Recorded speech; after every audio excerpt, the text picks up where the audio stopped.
It was Tuesday, October 14th, 2024. The time was exactly 8:14 a.m. Thomas pulled his silver truck into the Cades Cove parking lot in the Great Smoky Mountains. If you're like most people, when you think of the Appalachian Mountains, you think of those beautiful, rolling blue ridges you see on postcards.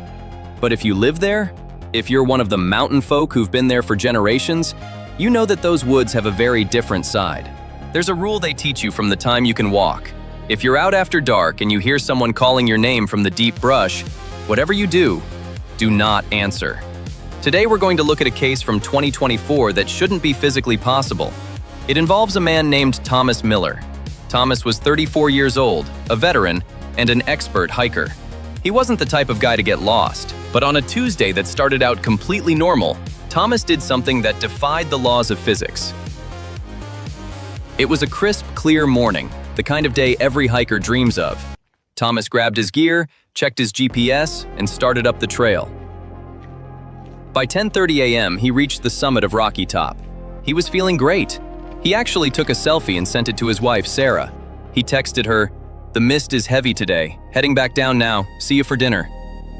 That was the last time anyone ever heard from him.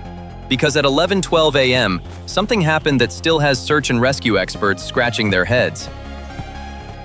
Thomas was carrying a high-end GPS tracker that pings his location every few minutes. At 11:12, he was on a standard, well-marked path. Then, the signal went silent for exactly 22 minutes. When it pinged again at 11:34 a.m., it showed Thomas was 4 miles away. Now, to an outsider, 4 miles might not sound like much, but this is the Appalachians. It's vertical. It's thick with thorns and fallen timber. For a human to move 4 miles through that terrain in 22 minutes, they would have to be moving at 18 miles per hour, uphill, through a literal wall of trees. It is physically impossible. Even a professional athlete on a flat, paved track would struggle to hit that speed. 2 days later, on Thursday, October 16th, a search team finally pushed through the brush to that exact GPS coordinate. And what they found was, well, it was disturbing. They didn't find Thomas. They found his gear. His boots were sitting side by side at the base of a cedar tree. They weren't scuffed. They weren't muddy. Next to the boots was his jacket, folded neatly, almost like someone was getting ready for bed. And sitting right on top of that jacket was his GPS unit. It was still powered on. The battery was at 40%. But here is the part that gave the lead investigator goosebumps. There were no footprints. The ground was soft from the morning mist, yet there were no tracks leading to the tree and no tracks leading away. The police eventually recovered Thomas's phone from his bag.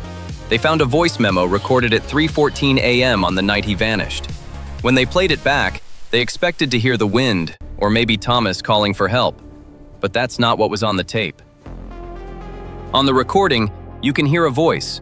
It's a woman's voice. She sounds calm, almost sweet, and she is saying Thomas's name over and over again. But she isn't saying it like a stranger. She is saying it exactly like his wife Sarah would say it. The only problem? Sarah was 60 miles away at home, surrounded by police officers when that recording was made. To this day, Thomas Miller has never been found. The official report lists it as a misadventure, but the locals know better. They think Thomas heard a voice he recognized, stepped off the path, and walked into something he couldn't walk back out of. If you found this story as chilling as I did, please do me a huge favor and gently tap that like button until it turns blue. It really helps the channel.